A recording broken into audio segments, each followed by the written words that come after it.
নমস্কার বন্ধুরা, কেমন আছেন? আশা করি সবাই ভালো আছেন। আমার নতুন চ্যানেলে সবাইকে স্বাগত। আজকে করব হচ্ছে সয়াবিন আলুর রসা। তো প্রথমে সয়াবিনটাকে ভালো করে নুন গরম জল দিয়ে ধুয়ে নিয়েছি।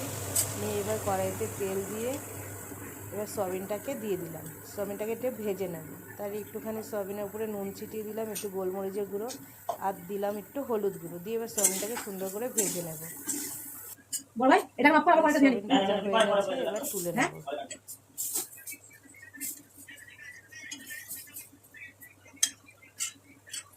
দিয়ে কড়াইটাকে পরিষ্কার করে আবার কড়াইতে তেল দিয়ে দিলাম। দিয়ে এবার তেলের মধ্যে একটা তেজপাতা দিয়ে দিলাম,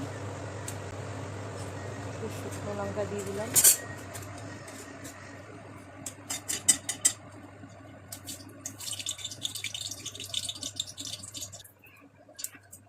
এবার দেবো হচ্ছে একটু সাদা জিরে।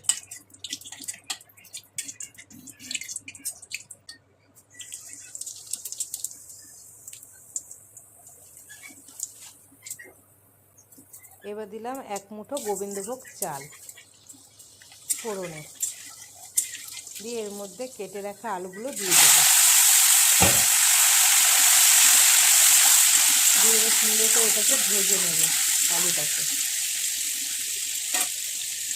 দিয়ে এবার এতে হলুদ গুঁড়ো দিয়ে দিলাম, একটু লঙ্কার গুঁড়ো দিয়ে দিলাম, কাশ্মীরি লঙ্কার গুঁড়ো, রঙটা সুন্দর হওয়ার জন্য।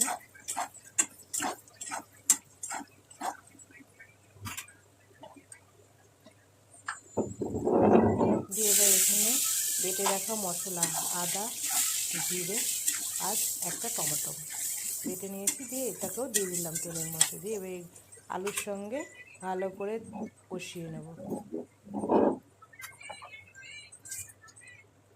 এবার দিলাম কটা মটরশুঁটি। এই তরকারিটায় গোবিন্দভোগ চাল দেওয়াতে খুব সুন্দর একটা গন্ধও হবে, খেতেও ভালো লাগবে। আপনারা যদি কখনো না খেয়ে থাকেন তাহলে একবার এরকম করে খেয়ে দেখবেন, খুব ভালো লাগবে। মশলাটা কষানো হয়ে গেছে, একটু ঢেকে রেখেছিলাম যাতে আলুটা ভিতর থেকে সিদ্ধ হয়ে যায়।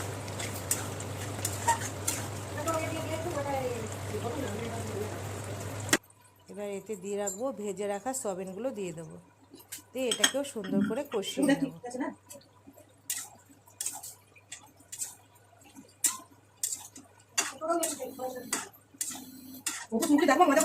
ভালো করে নেড়ে চেড়ে এবার এটাকে একটু ঢেকে রাখবো।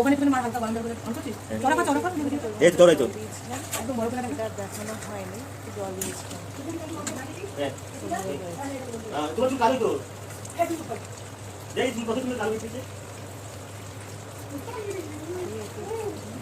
চিনি দিয়ে দিলাম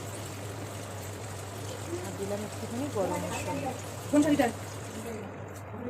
শাড়িটা? ভিডিওটা যদি ভালো লাগে একটা লাইক শেয়ার সাবস্ক্রাইব করে দেবেন। আপনারা ভালো থাকবেন, সুস্থ থাকবেন। আবার দেখা হবে।